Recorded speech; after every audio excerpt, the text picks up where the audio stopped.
may be seated as we welcome Pastor Todd.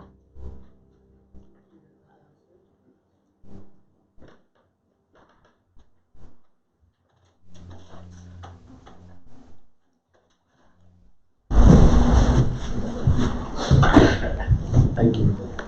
Hey, good morning. Good morning. Some of you have heard Ruth Ann is back. So the boss is back in town. I have to be on my best behavior. However, she brought a little visitor back from China. Influenza A. So it's very contagious. She's okay. She feels all right. You know, she's got the sniffles and she's coughing a little bit, but she's okay. However, the team leader who went over is actually very ill. His name is Greg, so if you want to continue to pray for Greg, that would be great. She just didn't want anybody else to get sick and feel like it was her fault. So please continue to pray for Greg especially, and that I stay out of trouble with Ruth Ann. When she got home, most of the dishes were done, and some of the laundry was taken care of, and we are speaking to one another, so it's good. She's actually, we're streaming live on Facebook, and so she's watching right now. So if you want to say hi, Ruth Ann, she'll hear you. Everybody said hi, baby. So I'd also like to just draw your attention to some very special guests. Pastor Jeremy Toyer and his wife Abigail are here visiting. I just outed you to whoever from your church is watching us on Facebook. Probably nobody, right? Jeremy is actually a very dear friend. He has coached me through a number of different situations, and it's the kind of relationship where we lean on one another. So they wanted to visit here. They didn't bring all of their 12 children, so there's only 6. Oh, there's only 6. They just seem like 12. See, when you start with 12 and then work your way down to 6, it doesn't sound like a lot. So I had the privilege of having dinner at their house and enjoying the chaos. They're great parents. Their kids are great kids. And so please make sure you say hello and make me feel welcome, like I know you will. So, with respect to announcements, we also have the Strawberry Festival coming up on the 30th. That's next week, right? Yes. So bring your strawberry-themed desserts, and we're going to enjoy the pavilion with great weather and no mosquitoes. I have already talked to the people in charge. There will be no mosquitoes that day. So, all that said, let's pray together. Father God, as we look into your word, help us to allow you to look into our lives and hearts, Lord, and just touch us where we need to be touched, change us where we need to be changed, Lord. Help us to see ourselves through your eyes. And that's a humbling thought, that you would look into us. And Lord, as you point things out, help us to always remember how much you love us. Lord, the conviction is not designed just to make us feel bad or go a certain way or just force us to comply, but that you look into our hearts with an attitude of love, wanting the absolute best for us, Lord. And so, Lord, as we think about the scriptures today, help us to think about how it applies to our lives. And Father, we thank you so much for all that you've given us, for the opportunity to be here. In Christ's name, amen. So the boss is back, like I said. She had a good time. She felt like this trip was a little bit better. I told you last week that she had to experience a non-Western restroom situation. She survived. Not only did she survive, she also won the Squatty Potty Award. This year. So she was the reigning champion 2 years running of the Squatty Potty Award.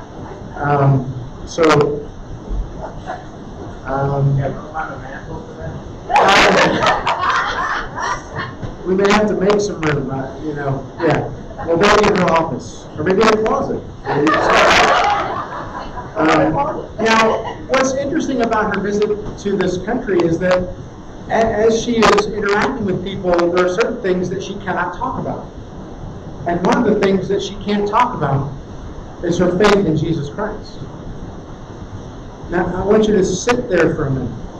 Because I know for me, like when I meet somebody, I ask them where they go to church. Okay, where do you go to church? As an entree to do you love Jesus? And if you don't love Jesus, why not? And if you want to talk about it, here I am. And for me as an introvert, that takes a little bit to get warmed up to. Really, once I say hello, it kind of starts, right? And so for her to, she's an extrovert. So she talks to people. I wish I could talk to people like that. Just naturally with an easy enthusiasm that I wish I had. And to have to think, oh, I can't say that. So does your husband teach? That was a question that she got. And so she's like, sort of. What do you mean? Well, he teaches ancient literature. Or Greek language, you know? And so you have this other person on the other side of the conversation trying to figure out what that means. And so finally, one of the people over there with her, who was a missionary, who knew that the person asking questions was also a Christian, was able to say he's a pastor. Can you imagine not being able to talk about your faith? And this is the kind of country where they're listening all the time. So as you pick up your cell phone to text back and forth, it goes through the central servers, and they make sure that you're not talking about anything you're not supposed to talk about. They use their phones to handle their money, and so the government knows where your money goes. All those things, watched and monitored. You know, the book of Acts is an apologetic history. So we're making the transition from what's been going on with Ruth Ann to what's going on in the ancient world. The book of Acts is an apologetic history. It's not an apology, it's not an I'm sorry, it's a defense of the Christian faith in the ancient Roman Empire, where Christianity was also an illegal religion. And Rome doesn't quite know what to do with the Christians. And so Acts is sort of intended to encourage the Roman Empire to allow Christianity to flourish. That's one of the things that Luke is doing as he's writing this down. He wants the Roman Empire to just leave us alone. Well, don't we want our government to just leave us alone a little bit? Yeah, we do.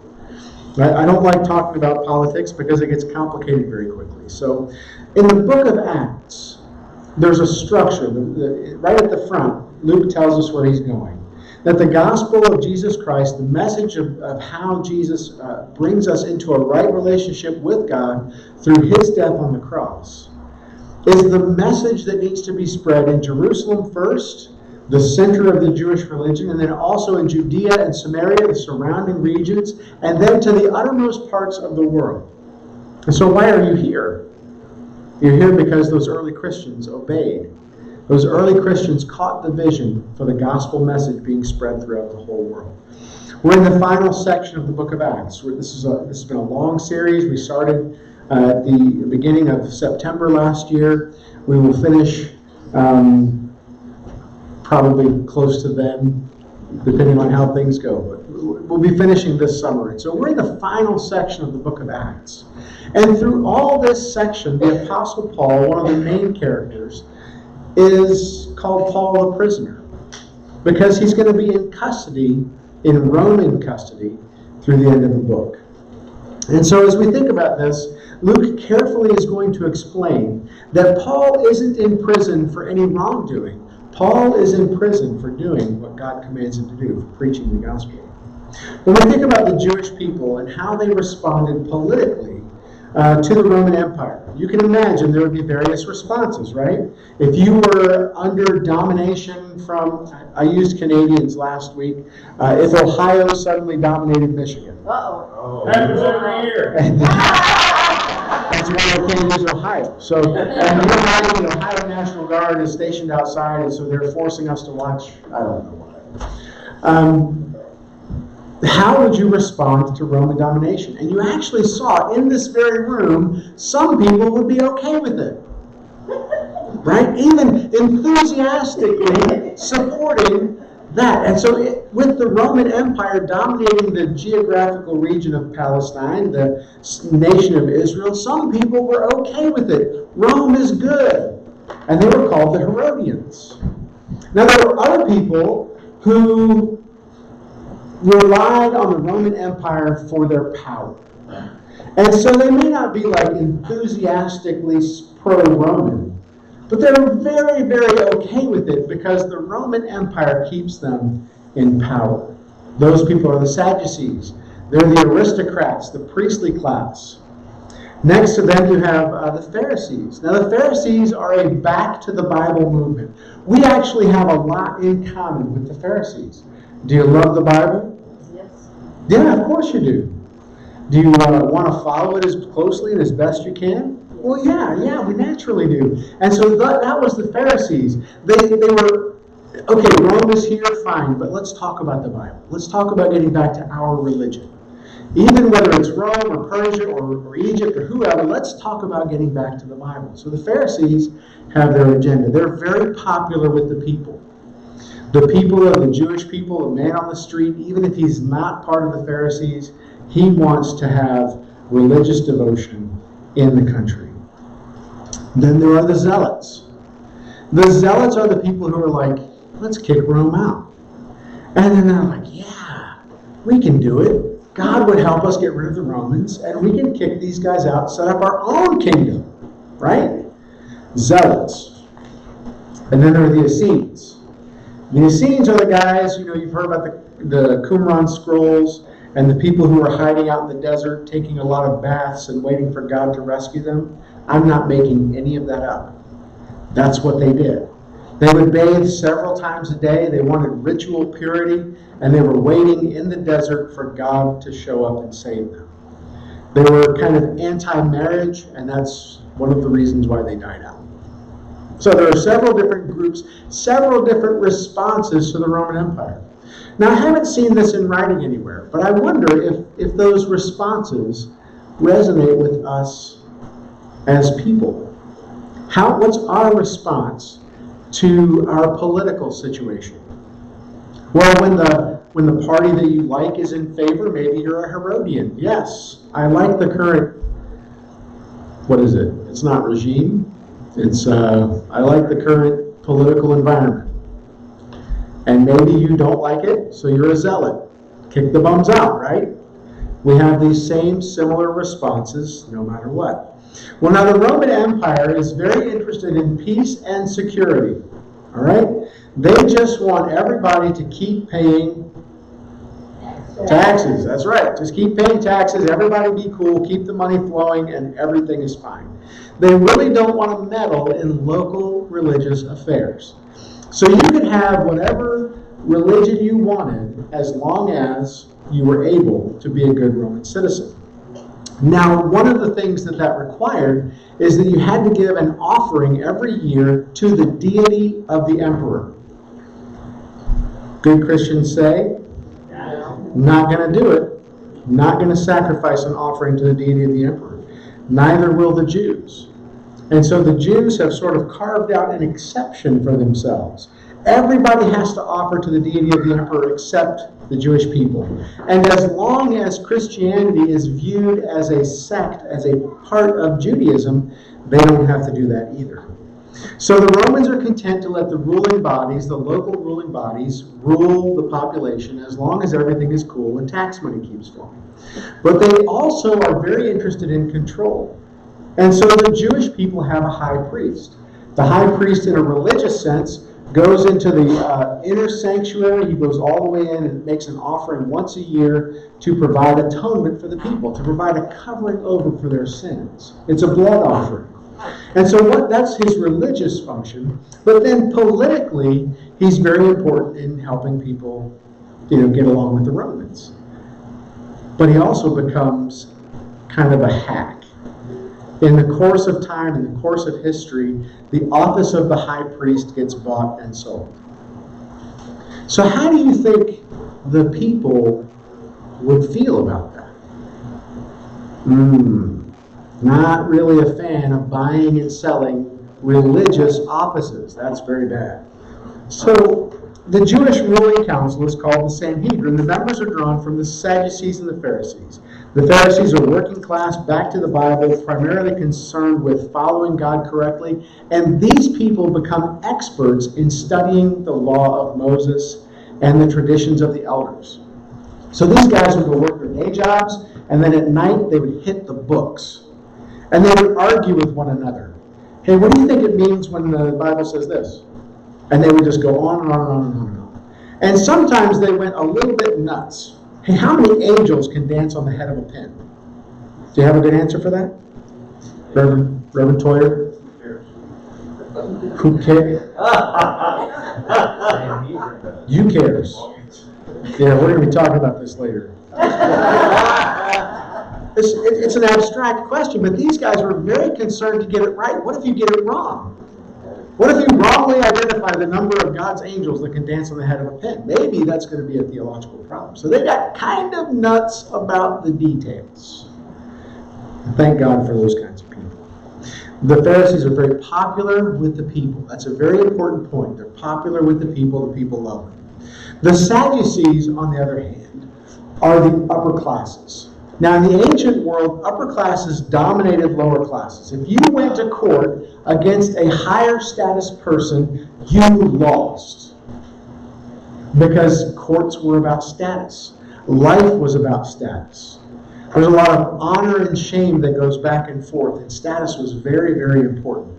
So the Sadducees are in power because of their relationship to the Romans, and this just invites corruption. So the Sadducees are a numerical minority, but they have an outsized ability to influence the world around them because they have money and they have political connections. Both these groups come together in one body to rule the Jewish people. And the high priest is the leader of this council. So this is the situation we find ourselves in. Jerusalem is becoming much, much more charged politically. And Paul is in this situation where, you remember last week, he was in the temple doing very Jewish things and he got arrested. And this commander, Claudius Lysias, we find out his name this week, he has to find out what's going on. So let's take a look at the text. We'll be in chapter 22 and verse 30. The commander wanted to find out exactly why Paul was being accused by the Jews. So the next day he released him and ordered the chief priest and all the members of the Sanhedrin to assemble. Then he brought Paul and had him stand before them. Paul looked straight at the Sanhedrin and said, "My brothers, I have fulfilled my duty to God in all good conscience to this day." At this, the high priest Ananias ordered those standing near Paul to strike him on the mouth. Then Paul said to him, "God will strike you, you whitewashed wall. You sit there to judge me according to the law, yet you yourself violate the law by commanding that I be struck." Those who were standing near Paul said, "How dare you insult God's high priest?" Paul replied, Brothers, I did not realize he was the high priest, for it is written, 'Do not speak evil about the ruler of your people.'" Then Paul, knowing that some were Sadducees and the others Pharisees, called out in the Sanhedrin, "My brothers, I am a Pharisee, descended from Pharisees. I stand on trial because of the hope of the resurrection of the dead." When he said this, a dispute broke out between the Pharisees and the Sadducees, and the assembly was divided.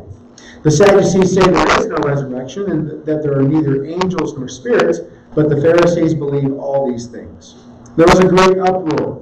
And some of the teachers of the law who were Pharisees stood up and argued vigorously. "We find nothing wrong with this man."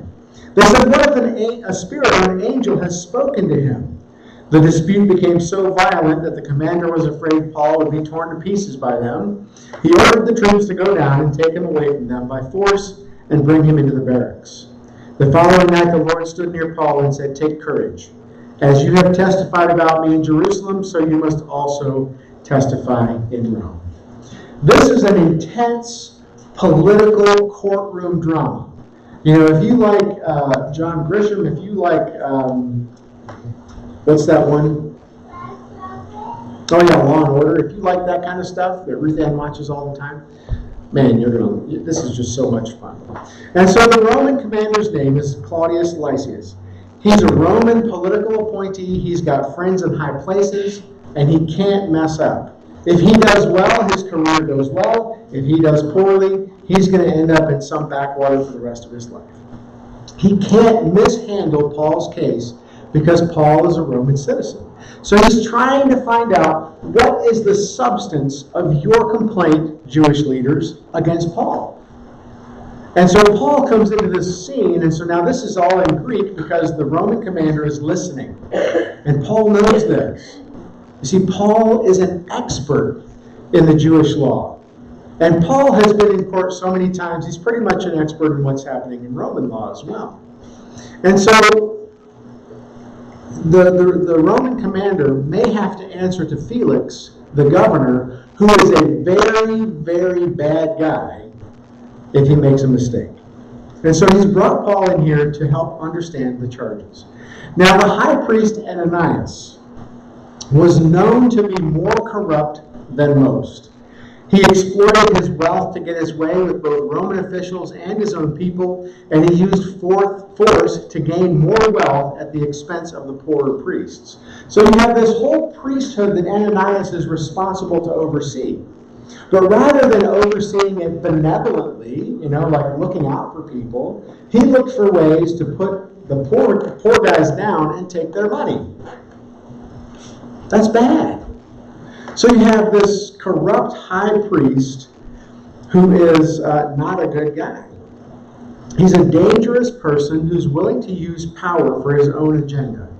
He would use force to get rid of Paul. And so step into that courtroom for a second. How would you respond to a corrupt judge and a rigged system? That's a tough question. That's a tough spot for Paul to be in.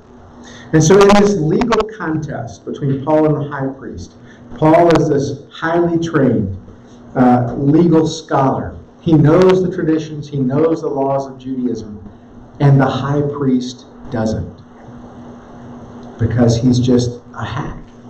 He got his position not on his merits, not because he was a good person trying to do the right thing.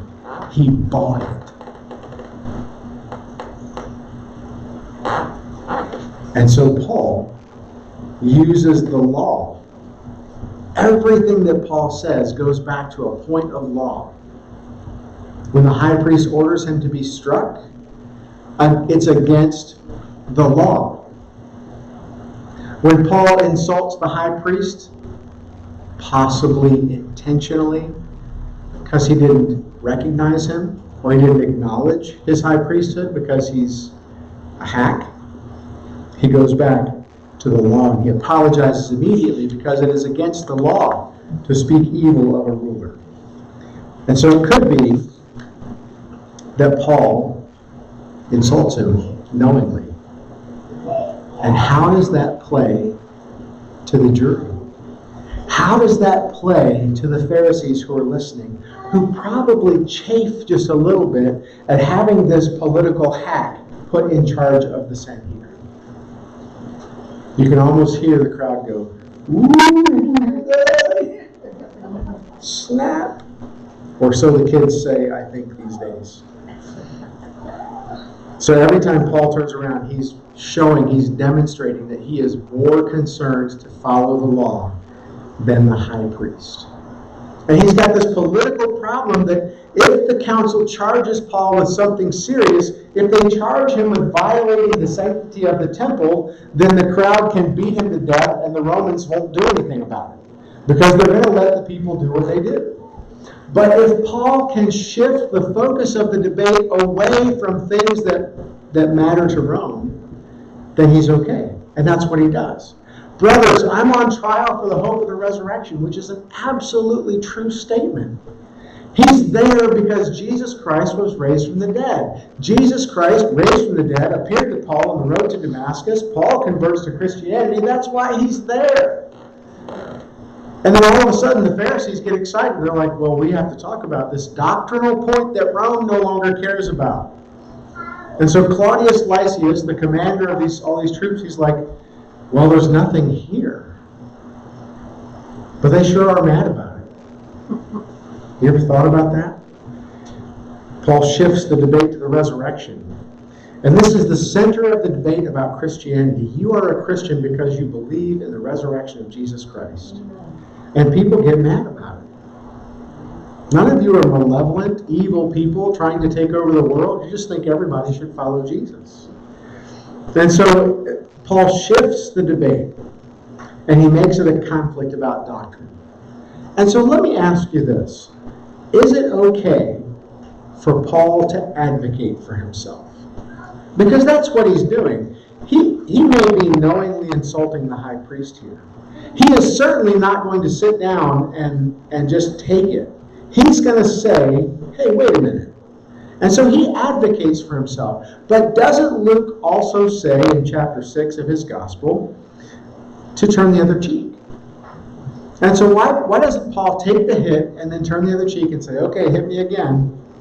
Is it okay to advocate for yourself? Well, let me tell you what Craig Keeter says about this, so you can be mad at him, not at me. Why does Paul answer his abuser? The Gospel of Luke in chapter 6 says to give the aggressor one's other cheek. It's probably hyperbole, a deliberate exaggeration, as Luke's example here probably suggests.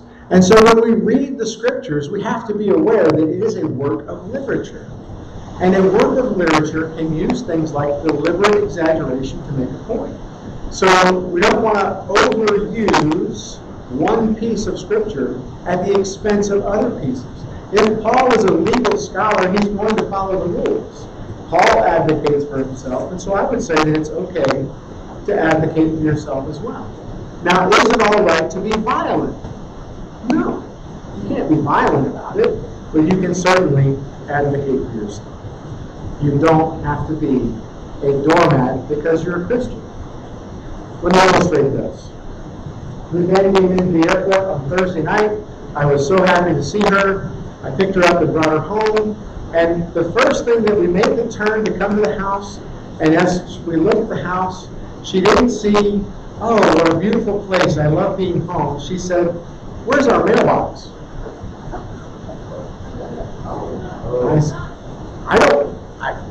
It turns out, while we were gone, somebody knocked down our mailbox.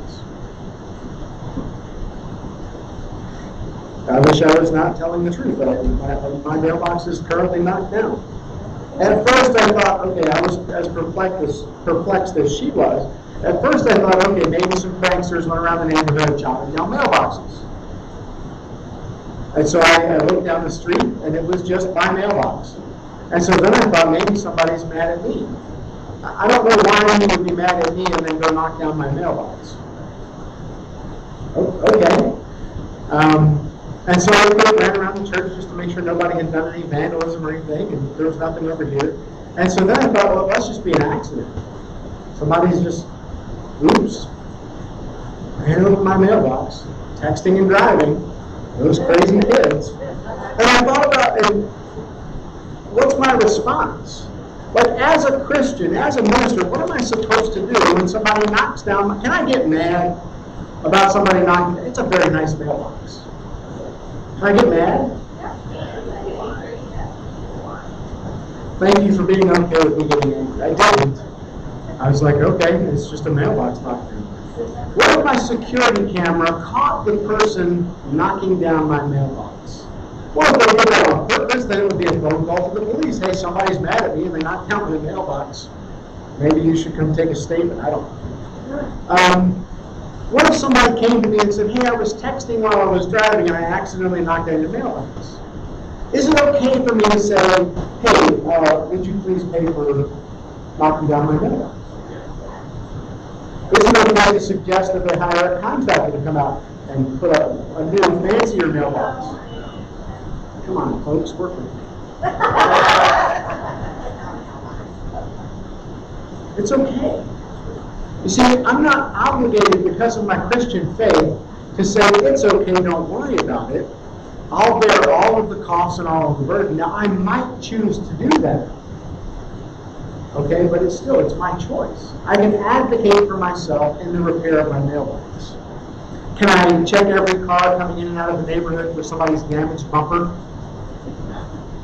I'm not saying I did. I'm asking can I? It's okay to advocate for yourself. That's what Paul did. Paul advocated for himself in the legal system, and he used the legal system to his own advantage to keep from getting in trouble. Suppose you're in school and you disagree with your teacher's assessment of your performance on an assignment. Can you advocate for yourself? I would tell, when I was a teacher, I would tell my students, yes, you can.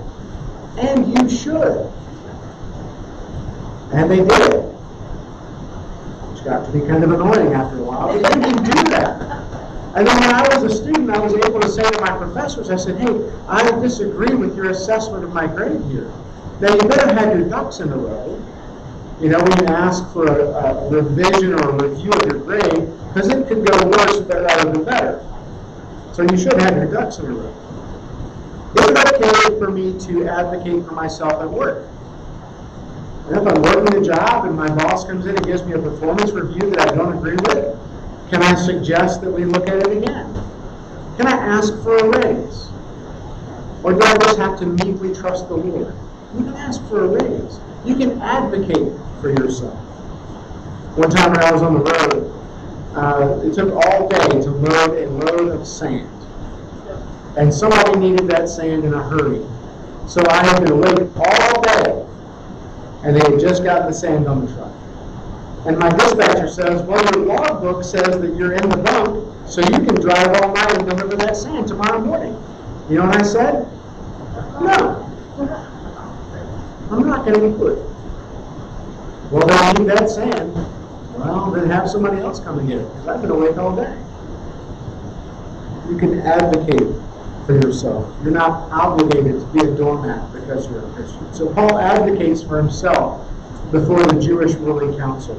And in the second part of the text, Paul is going to be protected again from assassination. Take a look at verse 12. The next morning, some Jews formed a conspiracy and bound themselves with an oath not to eat or drink until they had killed Paul. More than 40 men were involved in this plot. They went to the chief priests and the elders and said, we have taken a solemn oath not to eat anything until we have killed Paul. Now that you and the Sanhedrin petitioned the commander to bring him before you on the pretext of wanting more accurate information about his case. We are ready to kill him before he gets here. But when the son of Paul's sister heard of this plot, he went into the barracks and told Paul.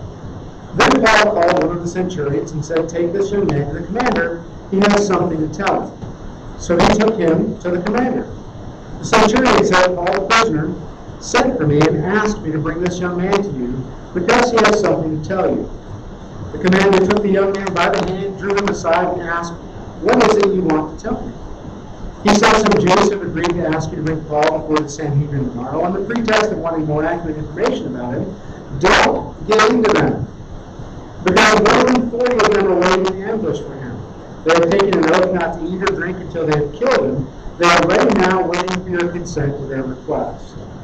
The commander dismissed the young man with this warning, don't tell anyone that you have reported this to me. And there's a couple of things going on here. Remember, we're dealing with a corrupt system. Why would the commander agree to listen to Paul's nephew? Maybe the nephew carries a message about a little bit of money that Paul's got squirreled away to make things work in his favor. He doesn't. He comes with a report about the plot. Now, this section demonstrates the hypocrisy of those Jews who want to kill a Jewish Christian who was in the temple to show his devotion to the Jewish law. Rather than fasting to honor God, these 40 conspirators are fasting with the intent to commit murder. Have you ever had 40 people mad at you all at once and willing to murder you for your faith? That's what's going on here. They curse themselves if they can't follow through and murder Paul. Let us be accursed if we don't do this. But when you think about this from a religious perspective, they are rejecting God's apostle. They are rejecting the messenger who's bringing the message about Jesus. And a rejection of the message, a rejection of Jesus Christ puts you under a curse. Now, there are ways to get out of this vow. So these guys didn't literally starve to death, and that didn't happen. They had to get out of the vow, which does bring some social cost, some aspect of shame to them. And so they've been dishonorable in their vow. How has Paul acted in all of this? Honorably. He's in Jerusalem to complete a vow that he made before. And so he's acting honorably. His vows are honorable. He's trying to do the right thing. And these guys are going to kill him. Why are they so angry? Why are they angry enough to kill this guy? I think the answer is that they're blind. They're morally blind. They can't see past it. And so the only response that they have, if I tell you there's a pink unicorn in the parking lot, what do? You don't look in the parking lot.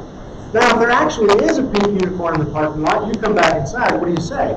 Wow. I don't know how to explain this, but there's a pink unicorn in the parking lot. Right? But if there's no pink unicorn, you come back in and think, oh, he's crazy. But what if Paul tells you there's a resurrection? And what if that resurrection is of the Messiah? And what if the Messiah requires you to follow him? What's your only response? Follow him. Don't get so mad that you have to kill the messenger. And so they're morally blind. They can't see. And so Paul's nephew learns of the plot, comes to Paul, and gets sent to Claudius Lysias. And the regular centurion might have needed a bribe to sort of pass this along. Access to prisoners was at the discretion of the guard, and so the guard lets him in, the guard lets him out, the guard takes him to Claudius Lysias. And Claudius is kind of stuck. On the one hand, he can't let Paul get murdered while he's in custody. Although that would solve his Paul problem, right? It would also make him look bad because he can't provide security in his town. But what about the Jewish leadership that he has to look good for as well? So he's got a tricky situation that he's got to navigate. So he punts, right? That's one option. Let's send it to the governor. Even though the governor is a very, very, very bad guy, let's make it his problem, right? And so he does. He was probably going to send Paul to Felix anyway. The conspiracy just moves up the timetable. You know, when you look at this story, it's almost like the story of Esther in the Old Testament. The book of Esther never mentions, or the book of, anyway, it never mentions God. But God's fingers are all over it. Everywhere you turn, God is working in the book. God is at work to watch over Paul. What is the promise that Paul has been given? You're going to be my witness in Rome. So can he have confidence he's going to make it to Rome? Yeah, absolutely.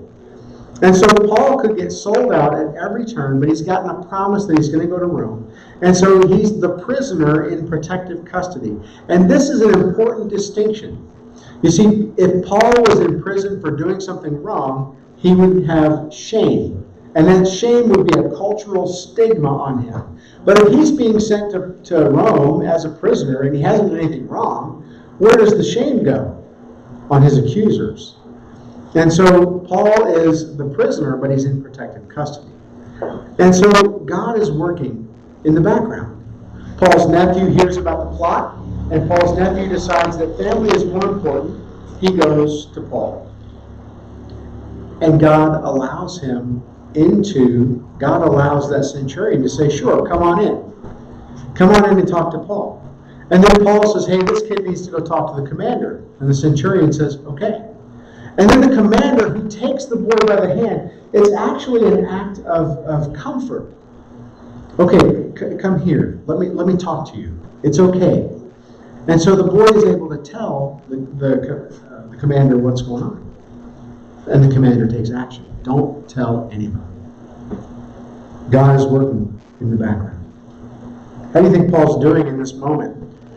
If you were in custody and you learned 40 people vowed to kill you, and your only hope for rescue is a Roman guy, you're a little twitchy apart from God's promise. Folks, what's God's promise to you? At the end of this life, you enter the next.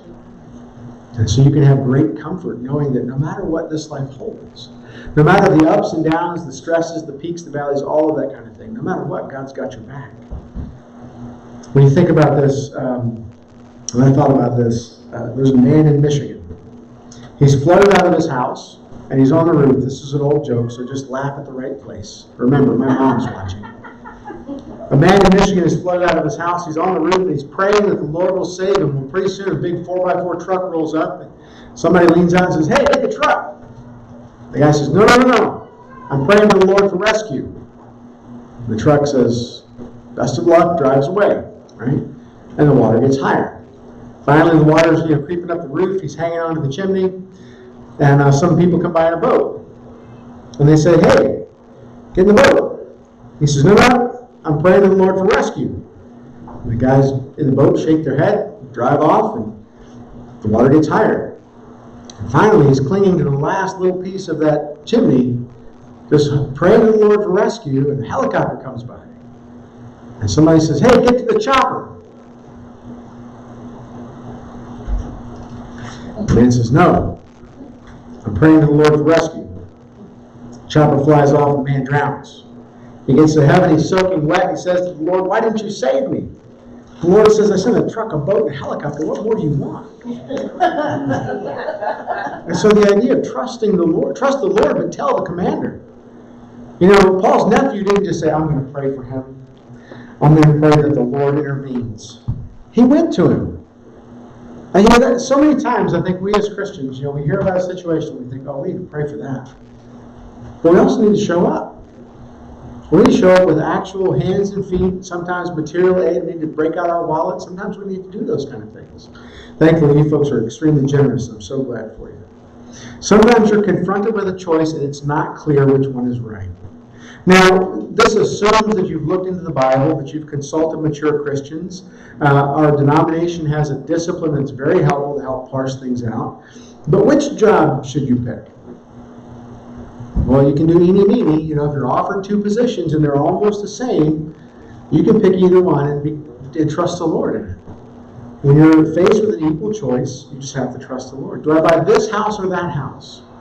Well, assuming that you've prayed about it, that there are equal choices, you can pick either one, and God's not going to be upset. You didn't miss His plan. You didn't miss the boat. You picked. And you have to trust the Lord for the outcome. Sometimes you have to deal with the lumps, right? You ever make a choice that you have to get lumps for? If you haven't, have children. That's and if they're watching, they know, right? What medical treatment is the best as I get older? Do I want more days in my life or more life in my days? Those are important questions as we age. Which one is God's will? Which one am I praying for? So Paul advocates for himself before the ruling council. Paul is protected from assassination, and finally Paul is protected by the government. Take a look at verse 23. Then he called two of his centurions and ordered them, "Get ready a detachment of 200 soldiers, 70 horsemen, and 200 spearmen to go to Caesarea at 9 tonight. Provide horses for Paul so that he may be taken safely to Governor Felix." He wrote a letter as follows: "Claudius Lysias, to His Excellency Governor Felix. Greetings. This man was seized by the Jews and they were about to kill him, but I came with my troops and rescued him. For I have learned that he is a Roman citizen. I wanted to know why they were accusing him, so I brought him to their Sanhedrin. I found that the accusation had to do with questions about their law, but there was no charge against him that deserved death or imprisonment. When I was informed of a plot to be carried out against the man, I sent him to you at once. I also ordered his accusers to present to you their case against him." So the soldiers, carrying out their orders, took Paul with them during the night and brought him as far as Antipatris. The next day they let the cavalry go on with him while they returned to the barracks. When the cavalry arrived in Caesarea, they delivered the letter to the governor and handed Paul over to him. The governor read the letter and asked what province he was from. Learning that he was from Cilicia, he said, "I will hear your case when your accusers get here." Then he ordered that Paul be kept under guard in Herod's palace. Well, there's good news and bad news here. The number of troops demonstrates that this was a very real threat. Claudius Lysias takes it seriously. He takes as many soldiers as it takes to get Paul safely through the Judean hill country where he could be ambushed, and then the cavalry takes him the rest of the way. It's a forced march. It's a long way, but they protect Paul. And the bad news, so the good news is he's in a city, and he's in Caesarea, it's a Roman city, it's filled with Gentiles, it's packed with Roman troops. Good luck getting 40 assassins in there to get him. So you're going to need more than that. But the bad news is that Felix is corrupt. Felix is bad, bad, bad. So he's gone from one bad situation to another bad situation. And in this situation with Felix, I mean, let's walk Felix around a little bit. Felix's brother Pallas was close to the Roman Empire. And they arranged for Felix to be released from slavery and given an administrative position in the Roman Empire. That's pretty rare, right? And so was he trained to be an administrator? Was he a good administrator with all of the education that he might require? No, he was bad. He was very bad. He was corrupt, violent, and ineffective. The historian Tacitus says that he exercised the power of a king in the spirit of a slave.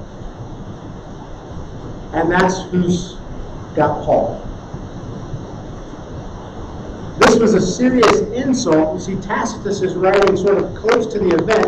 And normally what would happen if someone insulted a friend of yours, what would you do? You would come to your friend's defense. Even if he had made a misstep or a mistake, you would say, oh yes, but he's generally a good guy, right? You'd come to his defense. Nobody defended Felix. He was just that bad. Government custody was preferred to be getting killed by a mob, but Felix isn't going to hurry up and release Paul, and he's going to try and use him for his own advantage. And so the letter conveniently, like the letter that Claudius Lysias wrote, who's the hero of that letter? Claudius Lysias. I'll save the Roman citizen from being demolished by the Jews. Right? Now, did he? Well, sort of. I mean, there's a little healthy dose of ish there. Is Paul going to make an issue of it? Paul's not going to make an issue of it. He's like, all right, fine, we're out in Jerusalem, we're not murdered. Thanks, Claudius, appreciate you, bud. And Claudius has done pretty much the right thing. The letter that he wrote declares Paul innocent. And so here's this Roman guy close to the situation who says, I found nothing in him worthy of death or imprisonment. That's an important letter. How'd you like to be declared innocent? Yeah, that's good. And so Felix is going to ask Paul what province he's from. He has to either handle Paul's case or shuffle it off, and he decides that Paul is inside his jurisdiction, he is a Roman citizen, and Felix has to handle it.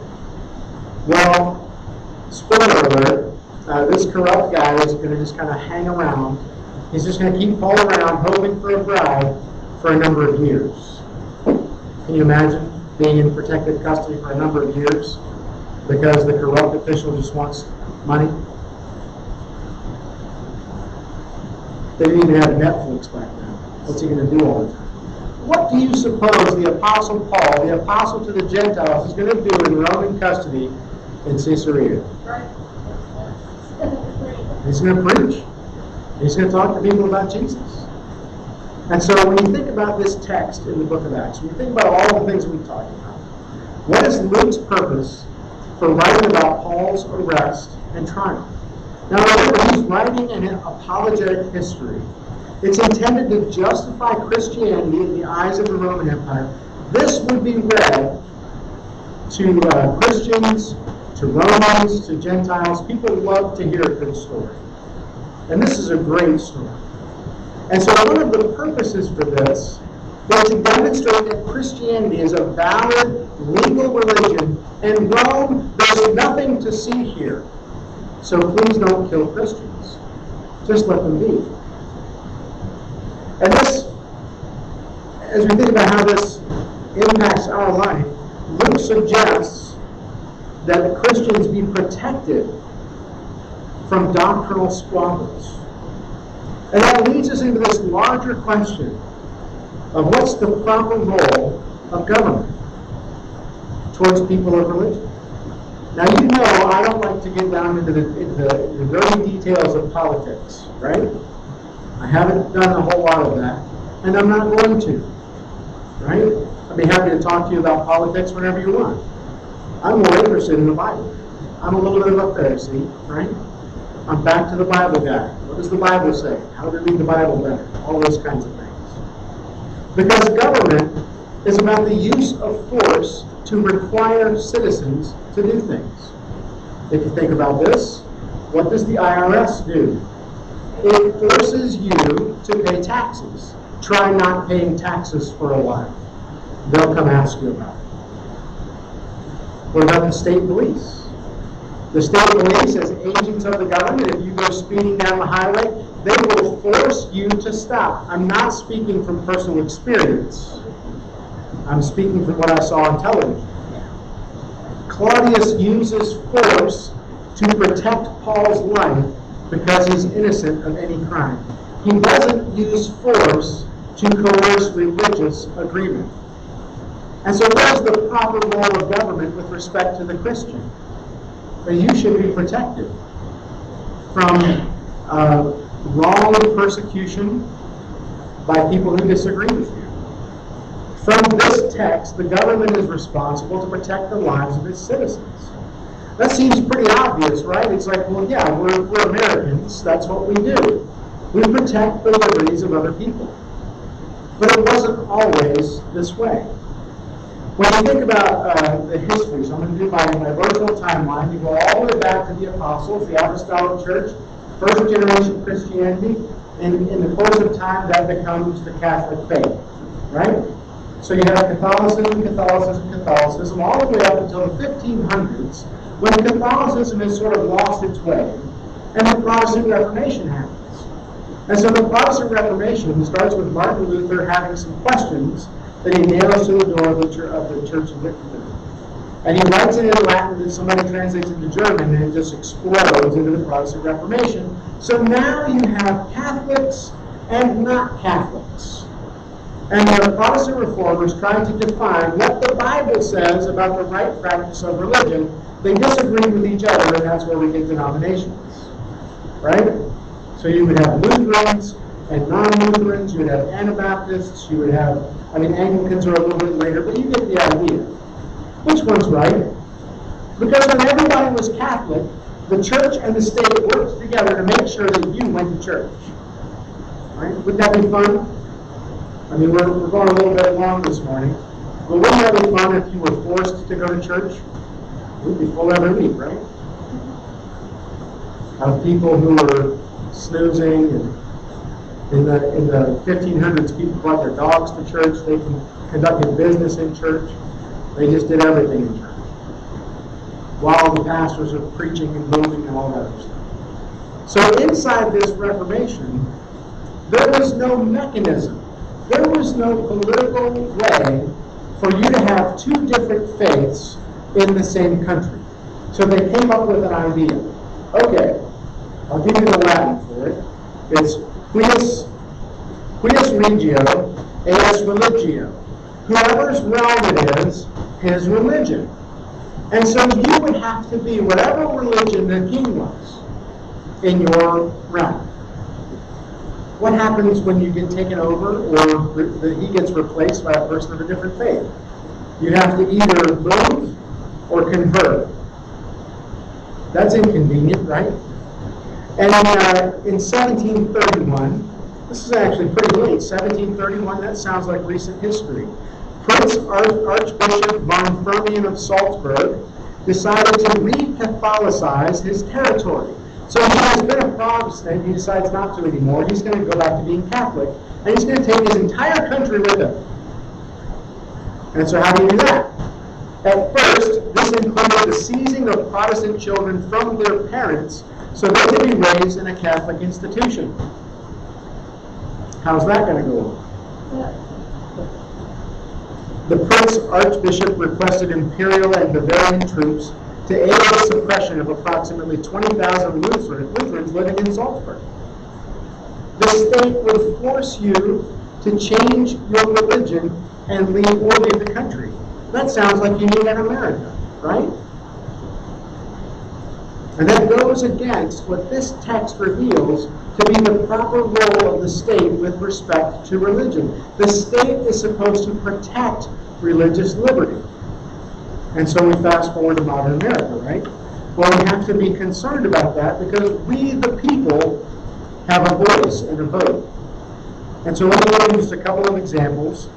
And I'm not an extremist, okay, so don't read too much into this, but we do need to be aware of when the government trespasses on religious liberty. That's true for Christians, that's true for Muslims, that's true for Jews. The state should preserve our right to disagree. They should not get involved in favoring one over the other. So officials in one state revoked part of the church's tax exemption status and found it guilty of discrimination for refusing to rent a part of its facilities for a same-sex civil union ceremony. You know, I think, when I think about the tax-exempt status of this organization, it's because you've already paid taxes on your money, and you very generously give it to support the mission of the church, and so the government shouldn't tax it again. I'm sure the government disagrees because they'd rather have more of what you've made. How about this? Nurses in state-funded hospitals around the nation have been threatened with termination for refusing to participate in abortion procedures on religious and moral grounds. That's wrong. The state should not force you to do something that violates your conscience. I'll give you one more example. A postgraduate counseling student at a state university was expelled from the program for asking if she could refer a homosexual client to another counselor. She cited her Christian beliefs as a reason for the referral. Now she's probably thinking of what is best for the counselee, because as a Christian she may not be able to speak into that situation effectively. And so it would be better for this person to have another counselor. And she was expelled. What is the proper role of the state in terms of religion? Is to protect your life and not to get involved in squabbles. There are a lot of things that the state is involved in that maybe it shouldn't. And so as a Christian, my advice to you, and this is as the praise team comes up and as the guys get ready for the offering, you need to be aware. You need to be aware. Now, we haven't fully teased out everything that the Bible says about what the state should do. Maybe, subsidizing peanut farms is in there somewhere. I don't know. I'd have to go check. But we need to be aware of religious liberty issues, and we need to be voting in line with those politicians who support religious liberty. Because that's what the Bible represents. That the state should be there to protect us from people who want to hurt us. Let's pray together as we go. Father, I thank you so much for all that you've given. And Lord, I thank you so much for the generous people that support the ministry of the church. And so, Father, I just pray that you would help us understand our relationship to the state. And help us to vote accordingly. Help us to understand issues and not just accept what we're being fed or told for. Help us to think critically about what's happening in the world around us. And so, Father, we just ask that you help us do that. Thank you, Lord, for the book of Acts. Thank you for the church on mission. No matter what opposition, Lord, I thank you that Paul just kept going as an example and a challenge to us all. We thank you, Lord, for all that you've done in Christ's name. Amen.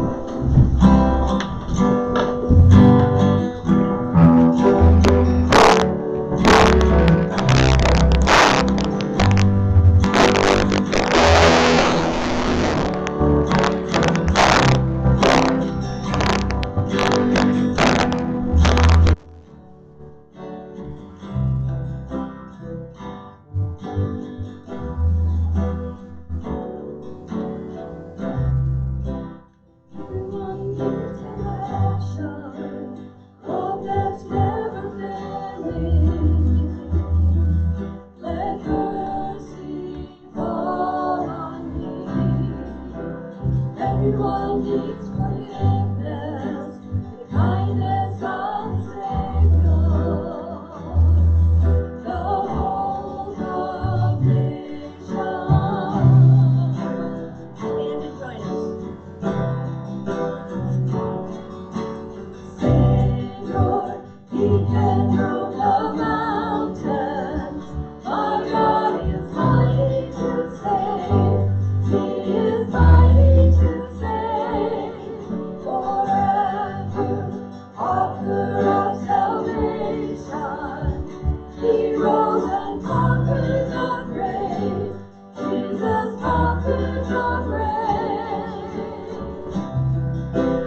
everything I believe in. Now I surrender.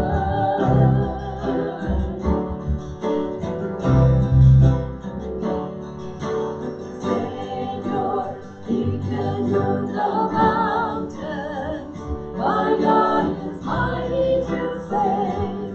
He is mighty to save. Forever, author of salvation. He rose and conquered the grave. Jesus conquered the grave. Shine your light and let the whole world see. We're singing for the glory of the risen King. Jesus, shine your light and let the whole world see. We're singing for the glory of the risen King. Jesus, shine your light and let the whole world see. We're singing for the glory of the risen King. Savior, He can move the mountains. My God is mighty to save. He is mighty to save. Forever, author of salvation. He rose and conquered the grave. Jesus conquered the grave. Savior, He can move the mountains. My God is mighty to save. He is mighty to save. Forever, author of salvation. He rose and conquered the grave. Jesus conquered the grave.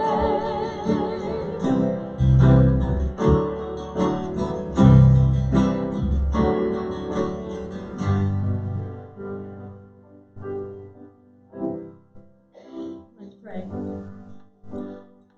Dear Lord Jesus, I hope that we can be like Paul in standing up for what we believe in and defending ourselves when we need to. And thank you that as we live in this country, we have the right to be able to do that and to worship you as our Lord and Savior. So be with each one of us as we go out into the world this week and show you through us. In Jesus' name I pray. Amen. You are dismissed. Savior, He can move the mountains. My God is mighty to save. He is mighty to save. Forever, author of salvation. He rose and conquered the grave. Jesus conquered the grave. Savior, He can move the mountains. My God is mighty to save.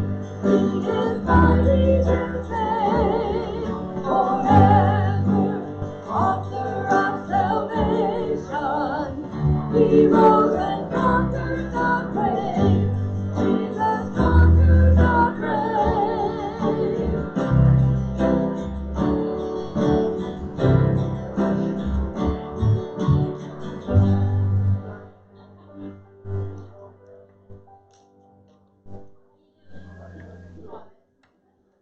Thank you, everyone.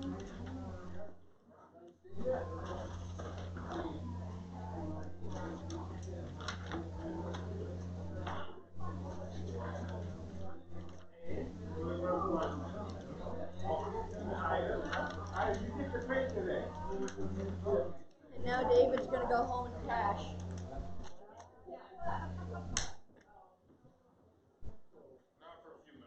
Not for a few minutes. Now for a few minutes.